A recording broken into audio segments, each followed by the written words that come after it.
오래전부터 1위를 했습니다만은 얼마 전 조사에서 한국의 자살률이 OECD 국가 중에서 여전히 부동의 1위라는 것이 확인이 됐습니다. 10만 명당 12.1명으로 여전히 자살률은 OECD 국가 중에서 1위고요. 그 다음에 이 전체 평균의 2배 이상이라는 겁니다. 왜 국민들이, 젊은 사람들이, 노인분들이 이렇게 자살을 많이 하는지, 우리가 과연 살만한 세상에 살고 있는 건지, 한국이 세계 국력이 무슨 9위다 GDP로 환산했을 때요, 세계 30대 후반에 1인당 국민소득을 가지고 있다 이러지만은 과연 한국 사회가 사람을 살리는 사회로 가는지 죽이는 사회로 가는지 고민을 좀 해봐야 될 것 같습니다. 국민이 건강하다고 생각하는 사람 비율도요 35.1%, 3명 중에 1명만 건강하다, 3명 중에 2명은 내가 병들어 있다고 느낀답니다.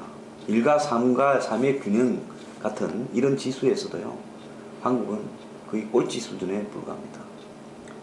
외관상으로 밥 안 굶는다고 잘 사는 건 아닌데 왜 삶이 이렇게 갈수록 팍팍해지는지, 개선할 수 있는 부분은 없는지 좀 고민이 필요한 것 같습니다.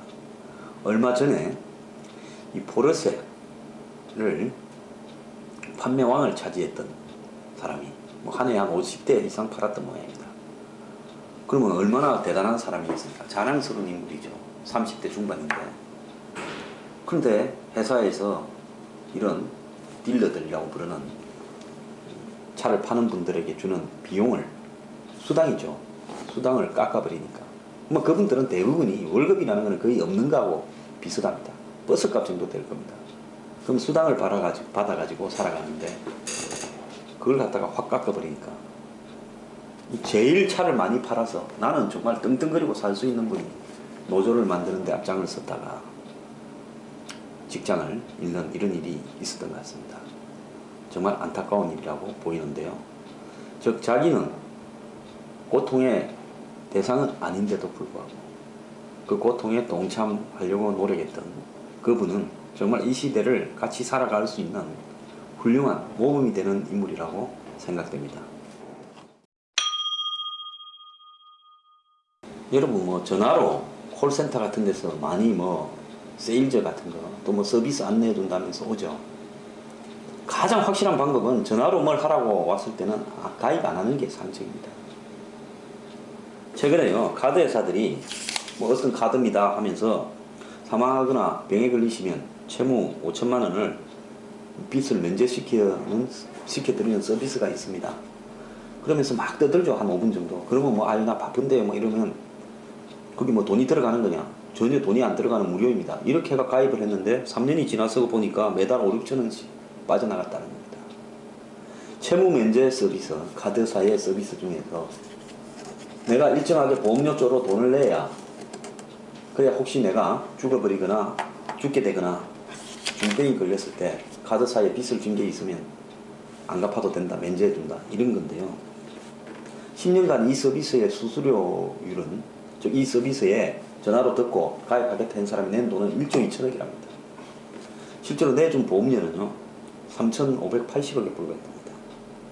제대로 설명하지 않고요 마치 무슨 종신보험인 줄 알거나 무료인 줄 알거나. 그래서 앞으로 전화로 사자 가입해라, 저는 카드사에서 전화 와도요 대부분 끊어버립니다. 안 하는 게 좋다는 겁니다. 왜? 이 콜센터 직원은요 월급이 100만 원에 130만 원 밖에 안 됩니다. 최저임금 수준이죠. 그럼 이 사람들은 기본급에 이 전화를 걸어가지고 이 낚아오는 거, 이런 걸 갖다가 방금 이 채무 면제 이외에 서비스 같은 이런 부분을 한 건을 하게 되면 건당 3, 4만 원씩 받습니다. 그렇기 때문에 이 부분을 가지고 얘들이 먹고 사는 거죠. 그래서 이런 서비스, 정말 카드회사 일종의 금융기관 아닙니까? 금융기관이 이렇게 사기를 치는데요. 이제서 건강원이 이번 주부터 조사에 들어간다. 이게 말이 됩니까? 한국에는요 재벌급 금융사도 사기를 내놓고 치는 나라인데 정부가 단속을 안 합니다.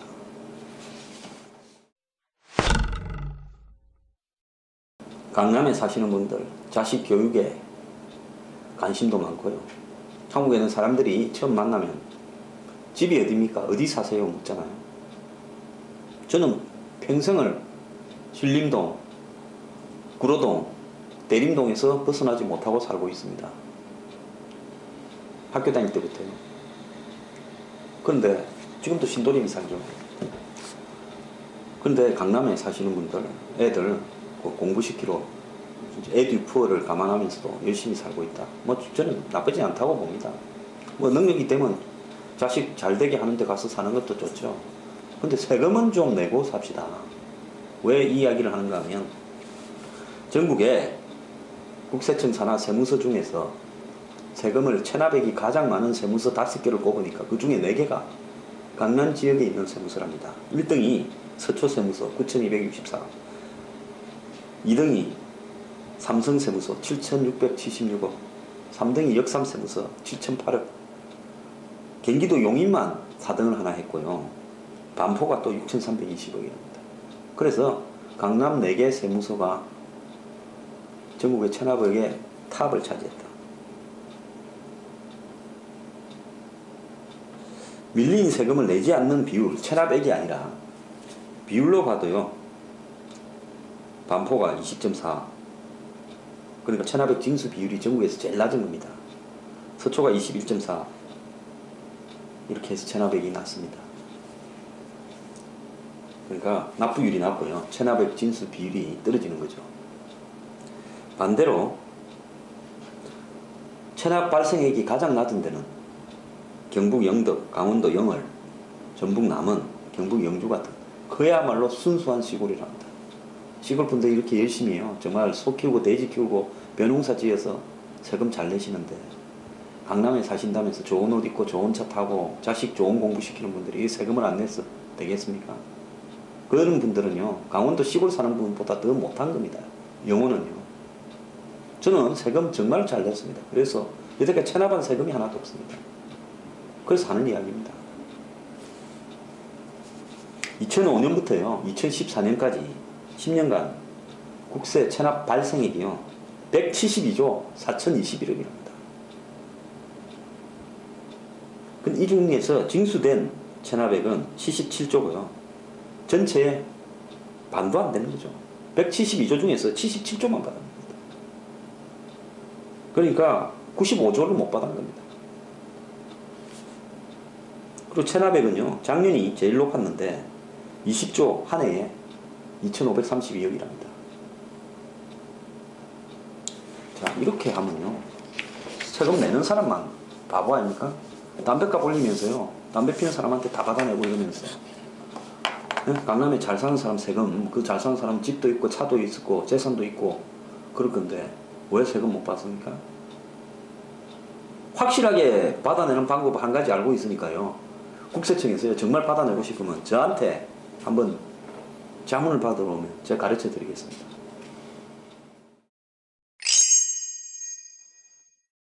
제가 그 박근혜 정부가 출범했을 때 세수가 부족하고 재정이 적자라 고민을 하는데 탈세를 철저하게 차단해야 되고, 그 중에서 역외 탈세, 즉 재산을 해외로 빼돌리거나 아니면 해외에 위장 회사를 만들어 가지고 그 회사에서 국내에 수출 수입, 즉 물건을 해외로 파는데 중간에 한 군데 거쳐가게 해서 거기서 떼는 거죠.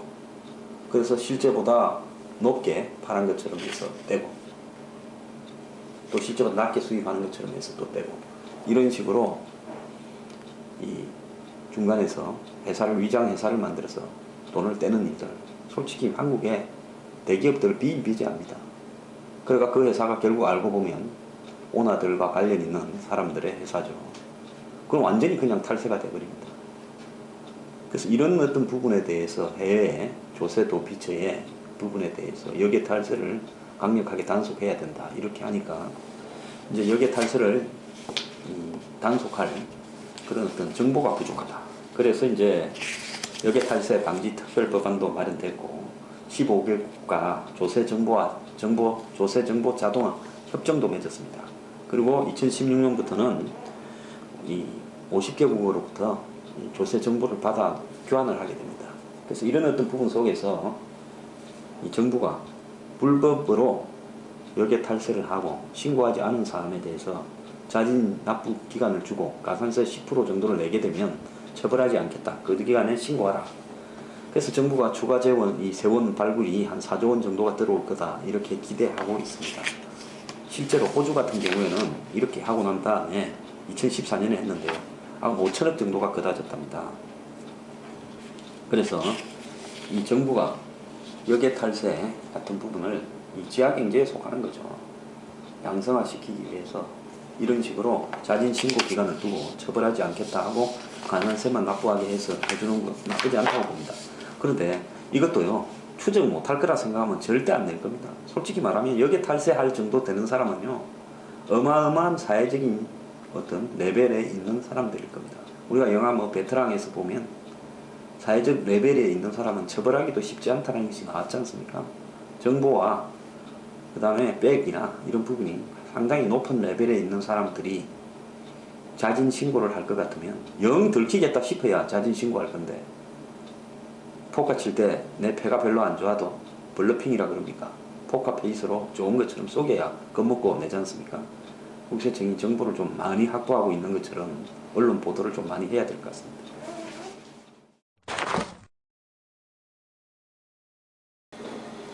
한국이 미국의 애플사와 더불어서 세계에서 휴대폰을 가장 잘 만드는 삼성, LG 이 두 개사를 가지고 있는데, 한국의 휴대전화 가격이 세계 최고 수준이라고 하는 조사가 나왔습니다.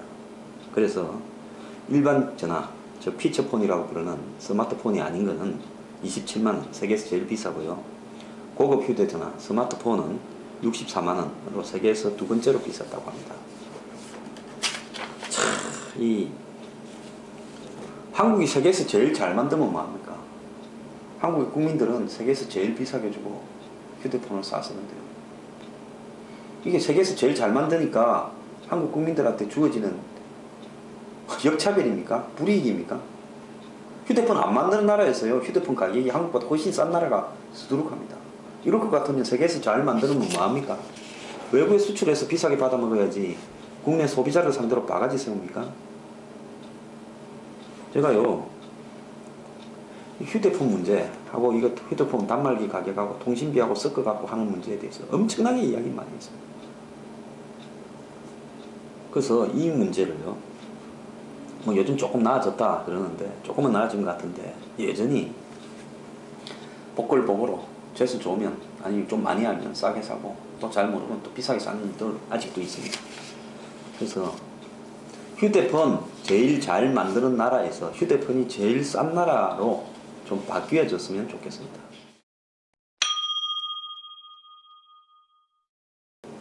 요즘 그 리터루족 발음도 잘 안 됩니다. 리턴, 돌아오다 하고 캥거루하고 합쳐가지고, 그러니까 돌아온 캥거루족이라는 뜻인데요. 캥거루족은 결혼을 하지 않고 대학을 졸업하고 취직을 했는데도 부모한테 빌붙어서 사는, 용돈도 받고 집에 각종 거주비와 식비 이런 건 부모가 다 대고 심지어 용돈까지 받는 이런 젊은이들을 캥거루족이라는데, 일단 밖에 나갔다가 결혼을 하거나 이래가지고 혼자 독립해 산다고 나갔다가 다시 부모한테 돌아와서 빌붙어서 같이 사는 그런 젊은이들을 리터루족이라고 한답니다. 그 왜 이렇게 됐느냐? 전월세가 폭등을 하다 보니까, 또 전세가 급격하게 월세로 전환하다 보니까 평균 2년 계약 기간에 4천만원 정도 올린답니다. 전세를. 자, 기껏해야 젊은 세대들 월급 2, 3천만원, 3, 4천만원 받는 사람이 2년 안에 4천만원을 모을 수가 있겠습니까? 죽었다 깨도 불가능하죠. 공기만 먹고 삽니까? 그러니까 이런 사람들이 부모하고 산다고 과거에는 젊은 여자분들이 굉장히 싫어했지 않습니까? 시부모 모시고 살고, 또 남자는 처갓집에 산다 하면 또 욕도 먹고 싫어했지 않습니까? 그런데 이제는 실용적이 돼가지고요, 우리 버는 돈은 다 저축하고, 그리고 집 살 때까지는 빌부터 살자라고 젊은 사람들이 한답니다. 근데 이게 이제 각종 사회 문제를 낳고 있어요. 왜냐하면 나갔던 자식까지 나와갖고 집으로 들어오니까 고부 간의 갈등, 장모 사이 간의 갈등, 이랬던 이 가족들 간의 갈등이 이제 발생하고 있고, 왜 너네들은 생활비를 분담하지 않느냐. 우리도 이제 늙어서 다 퇴직해서 살고 있는데 연금 받아서 너네들은 그냥 공짜로 입만 들고 들어오냐. 이런 어떤 또 부모 자식 간의 갈등도 생기고요.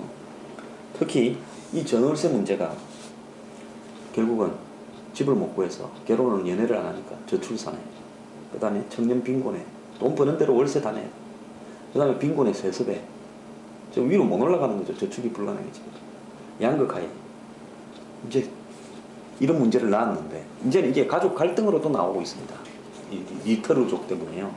그래서 신혼부부든 새로 이 가구에 편성되는 사람, 또 혼자 사는 뭐 골드미스, 뭐 그냥 이 나이든 미스들, 또 혼자 사는 젊은 남자분들, 이런 분들이 얼마나 많아집니까? 지금 1인 가구가 4가구 중에 하나는 1인 가구인데요. 좀 있으면 3가구 중에 하나, 나중엔 2가구 중에 하나가 1인 가구가 될 겁니다. 결혼을 집 때문에 안 한다. 자, 집 때문에 이제 리터루족이 다 되어가고 있다. 그냥 부모를 잘 모시고요, 효도하려고 돌아와서 산다 하면 좋아하겠죠. 근데 그게 아니라 경제적인 이해관계 때문에 출가했다가 다시 들어온다. 갈등만 계속 남을 겁니다. 그래서 주거 문제요, 정말 정부가 해결에 앞장을 서야 됩니다. 지금 같은 방식으로는 답이 없습니다. 왜 안 되는지 정말 이해를 못하겠습니다. 저보고요, 이런 문제에 대해서 대안을 세워달라면 저는 세워드리겠습니다. 근데 왜 이런 문제에 대한 답을, 주거 문제에 대한 답을 재벌 건설사한테만 듣고, 더 나아가서 부동산 업자한테만 듣고 투기꾼들한테만 듣는지 모르겠습니다.